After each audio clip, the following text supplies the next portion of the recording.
Eu não faço nada meia bomba, cara. Aham. Não eu visto a camisa. Se eu entro em campo, eu entro em campo pra correr. Quando eu não aguento mais correr, eu saio. Peço pra sair. E assim, na faculdade eu me encantei com o direito, porque o direito ele descortina o mundo pra você. Assim, ele é mais do que uma técnica, é uma forma de você conseguir conviver em sociedade. O direito te ensina isso. Agora, assim, o direito penal, ele é mais sedutor para as pessoas, porque ele te mostra o dia a dia. Né? O direito administrativo também tem uma mágica. Né? Só que você não vê aquela mágica no dia a dia. Você não sai da faculdade e você vê o direito administrativo atravessar a rua. O direito penal você vê. Né? O direito civil é a mesma coisa. Né? Então, todos os ramos do direito, eu acho que eles têm a pegada deles, só que em determinado momento da sua vida. O direito penal, né, e processual penal, como eu disse, é alguma coisa que você respira aquilo. Você saiu, você acabou de ler um livro, você tem a história de um vizinho, tem uma notícia no jornal que você lê, então é muito fácil daquilo te atrair. E eu me vi encantado por isso, como eu disse, eu terminei a faculdade justamente porque eu me encantei pelo direito, mas não o suficiente para projetar a minha vida para polícia ou para magistratura ou para o Ministério Público. Eu, na realidade, voltei a estudar, né? Eu já tinha feito essas 2 faculdades, né? Fui morar fora, voltei, porque eu gosto de estudar, sempre gostei muito de estudar. E terminei a faculdade sem, assim, né, um amigo, né? Agora a gente vai fazer prova para concurso, vamos estudar para fazer concurso. Eu falei, não, cara, eu já tinha empresa na época, que eu trabalho, né, tinha várias sociedades desde cedo, e assim, eu falei, não, cara, esse negócio de concurso é tudo carta marcada, tô falando de um cenário de 20 anos atrás. Outra tudo coisa. Carta marcada, isso aí, pô, eu não conheço ninguém, eu sou filho de português, cara, os caras, português conhece o seu Manel da padaria, não tem influência nenhuma e tal, mas acabei indo porque eu gostava de estudar. Comecei a estudar com 8 meses lá no Glioche, né? Com 8 meses, teve uma prova para delegado um ano antes, 2001. 2000, no ano 2000. Teve uma prova para delegado, foi a turma 860 que entrou, e a nota de corte era 70. E eu fiz 69. Estava estudando há 8 meses, tinha voltado a estudar há 8 meses. Aí os caras, pô, entra com recurso, entra com recurso. Eu falei, eu não vou entrar com recurso nada, eu não gosto de pedir nada. Não vou entrar com recurso nada. E não entrei com recurso. Aí o ano seguinte dei sorte, graças a Deus, porque também tem isso. Às vezes o cara está estudando e o concurso não vem. Aí você tá ali preparadão, e o juiz não apita o início do jogo, aí não tem prova. Não tem gol. Aí não tem como você manter aquilo. Eu, graças a Deus, teve no ano seguinte, e no ano seguinte eu já passei. Então eu estudei menos de 2 anos aí. Na época eu passei também para técnico do Tribunal de Justiça. Mas em 8 meses, ficar por uma questão, amigo. Foi. Mas Brabo. assim, na segunda eu passei, fiquei em 10º, achei legal. E fui para a polícia também, sem aquela coisa, né? Vou ver qual é, e muito receio. Porque eu acho que é o receio que as pessoas têm hoje. Quem não conhece o universo policial, quem se deixa levar só pelo que vê nas 4 telinhas, tem assim, nossa, esse mundo aí e tal, né? É perigoso, é gente complicada, é gente autoritária, é gente arbitrária. E quando a gente entra, a gente vê que não é nada disso. O que tem dentro do balcão da polícia são pessoas como nós aqui. Né? São as pessoas que nasceram aqui, que cresceram aqui, que convivem aqui, que estão do lado de dentro. Então tem gente ruim, claro que tem. Do mesmo jeito, tem gente ruim dentro do hospital, tem gente ruim dentro do Palácio da Justiça, tem gente ruim em qualquer lugar. Agora, tem muita gente boa que se doa em nome do serviço público muito mais do que na maioria das profissões que a gente conhece. É o que eu costumo dizer. O policial, isso não é papo de... Né?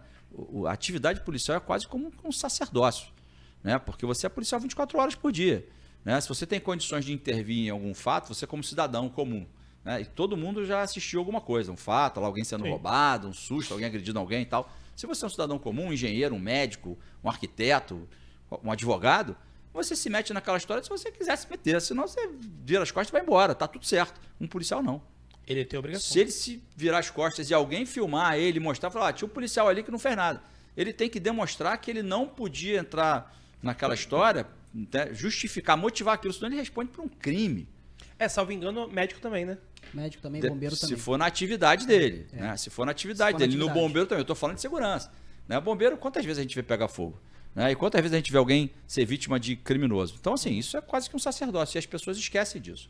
Né? Não, sem contar a outra parte também de, especificamente no Rio de Janeiro, né? A gente tem que ter o cuidado, inclusive, com a nossa identidade policial. Certo, com tudo, né, cara? Né? Então, assim, saiu daqui do prédio... Saiba, você é policial? Se você for reconhecido, se você for, né, visto ali como sendo policial, se você for identificado como policial, muito provavelmente você vai sofrer as consequências disso. E é uma realidade muito triste do Rio de Janeiro hoje, né? E já não é de hoje isso. E tem uma coisa, Marcos, que eu gosto sempre de lembrar quando as pessoas falam isso, que é assim, as pessoas têm o direito, elas têm a alternativa de escolher o que elas fazem quando elas são abordadas por um criminoso. Então, se o cara quiser reagir, é uma decisão dele, pode reagir. Se o cara, não, entrego tudo, te dou mais ainda, olha aqui, dou um cheque pré-datado pro vagabundo lá. O policial não tem essa escolha.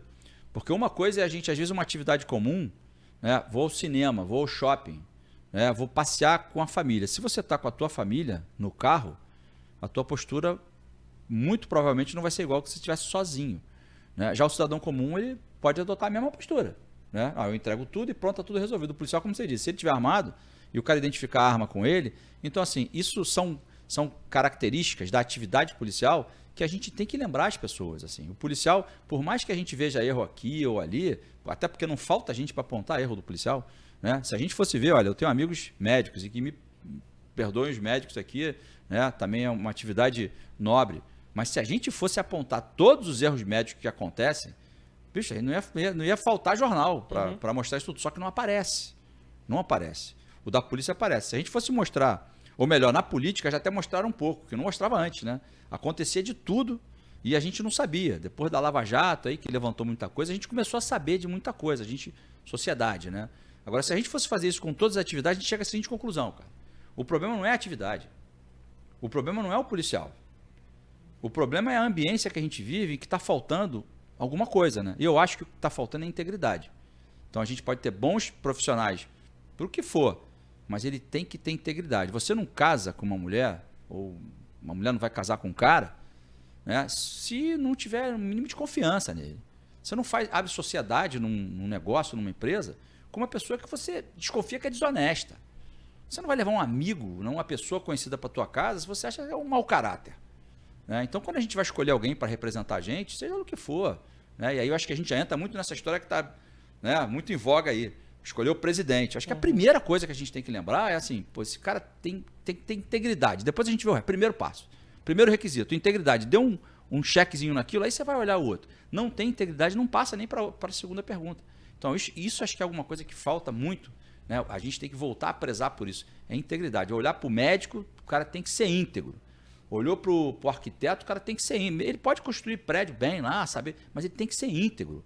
A gente tem que voltar a valorizar questões que são antigas nossas, né? A pessoa tem que ser honesta, tem que ser correta. A tal da reputação ilibada, né? É isso aí, porque já virou, né?